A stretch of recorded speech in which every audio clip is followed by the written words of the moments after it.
with Synerzip, my experience has been very good. The management of Synerzip from the top all the way down through the levels has been very good, easy to work with, frequent sessions, always interested in making sure that our needs are being met and that the problems that we might be having are being solved in a timely manner, which is very important because you may end up with an integrator that wants to provide you a service but doesn't really care about how that service is provided. So I think number one, I think that's one of the best things with Synerzip. The second thing is working in a captive model versus just a general resource providing model allows for your team to grow at your own pace, and the turnover is controlled at your own pace. So that's part of the nature of the captive model is you get to decide when to move people in and out of the team, when you're going to grow it. The captive model works really well at Synerzip, in my opinion, because the management really takes care of the people. So there's always they work on making sure there's always a place for the people, and they're not looking outside of Synerzip in order to find other jobs, which is where most of your turnover is going to come. They think they need to go outside of the company in order to get something better. And my experience has shown me that because they're taken care of, they don't leave Synerzip. They may move off of the team, again, in a controlled fashion, but they typically don't leave Synerzip. It's, from my experience, very rare, at least with the folks that we've worked with. The work output quality is good. It's all sort of the devil's in the detail of how you approach the team. The better your requirements are, the clearer that you can make the requirements and your architectural needs, the better your output's going to be. So the more you invest, the better your output's going to be. But that being said, usually you can find a good medium where you invest the right amount, and then they're able to pick up the slack of filling in the details. The challenge always is how much back and forth communication you're going to have, and if you have a limited overlap, you have to maximize the value of that time. So typically what I've seen is that you learn that over time, that if we do a little bit more documentation, then we can save ourselves a couple of hours, or we can definitely benefit that overlap better. What I've seen from the Synerzip team that I've worked with is that they want to solve problems, and given the flexibility to try to solve problems, they will come up with solutions.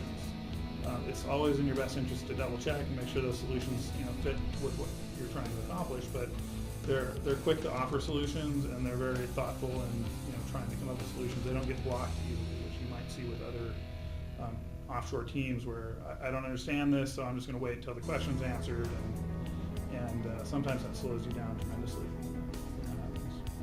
Our product is a multi-tenant system, has a wide variety of complexity and features. It's been developed over 10 years, so you can imagine, as 10 years go by, a lot of features get added to the product. It becomes very complex. There's a lot of technical debt that adds to the complexity, of course, and so having a team that's familiar with that has been very useful. Because of the longevity of the team and how long they've been working with Tangoe,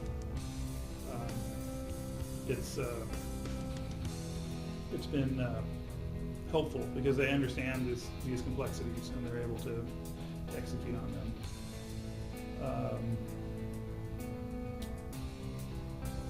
The other thing is we have a lot of clients, so there's a lot of, I think over 200 clients are working on this one system. These clients are large, they have a lot of data, it's a big data problem. So there's a lot of challenges that come from that the simple solution, the easy solution doesn't always work. You have to implement caching or some other complex workaround or feature. And we seem to be successful in doing that what we have to. Yeah, and I've thought about this a lot. I mean, it's something that's very important to keep in your mind is what is the productivity level versus if you have a local resource, and how does that compare? And of course, you're going to lose some capacity or some throughput due to the time zone difference and the fact that people aren't co-located. As we know, the best Agile process, everybody's in the same room and working together. The further away you get from that, the harder it is to be at maximum efficiency. So with that in mind, I think the productivity is very good considering that. there's always a ramp up to get to that level of productivity. The team members have to get to know each other and they have to learn how to work together, and that's always the case. You form a new team, even if they're all in the same room, it's going to take some amount of time for them to work well together, so you have to expect that. But once you've reached a point where everyone knows how to work together, I would expect 80%, somewhere in that range in terms of capacity or throughput.